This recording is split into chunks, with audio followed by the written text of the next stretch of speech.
নন্দকুমারের তমলুক লোকসভা কেন্দ্রের বিজেপি প্রার্থী অভিজিৎ গঙ্গোপাধ্যায়ের সমর্থনে জনসভা থেকে নিয়োগ দুর্নীতি নিয়ে মমতা বন্দ্যোপাধ্যায়কে তীব্র আক্রমণ শানালেন বিরোধী দলনেতা শুভেন্দু অধিকারী। এদিন তিনি বলেন, 5,400 জনকে বাঁচানোর জন্য 20,000 লোককে বলি দিয়েছেন মমতা বন্দ্যোপাধ্যায়।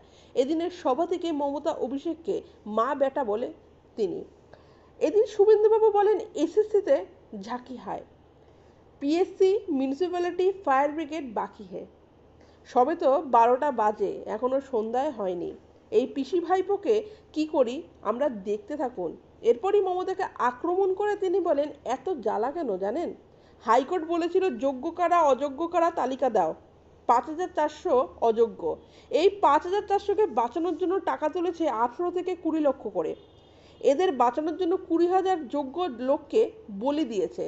পিসির এগুলো নিয়ে চিন্তা নেই। পিসির চিন্তা একটাই, মহামান্য বিচারপতি দেবাংশু বসাকের বেঞ্চ রায়ের 17 নম্বর ক্লজে বলেছেন অতিরিক্ত শূন্যপদ কারা করেছিল তাদের খুঁজে বার করে সিবিআই হেফাজতে নিতে পারে।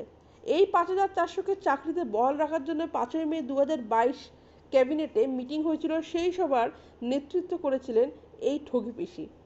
ঠগি পিসি বুঝেছেন এই আরামের জীবন, বাইরে 6টা টালি, পেছনে জোড়া জোড়া এসি, ভাইপোর এক্সকেলেটর সিঁড়ি এবং কোটি টাকার ঝাড়বাতি।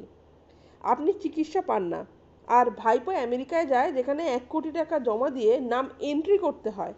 কোথায় ছিল ঠাট ব্যাট 11-র আগে? এরপরই মমতা অভিষেককে মা বেটা বলে সম্বোধন করে বলেন, বলছে বাপ বেটা ছিল না নন্দীগ্রামে। আরে মা বেটা কোথায় ছিলেন আপনি? 2001-এর পর আপনার ঝাঁপ বন্ধ করে দিয়েছিলেন বুদ্ধবাবু।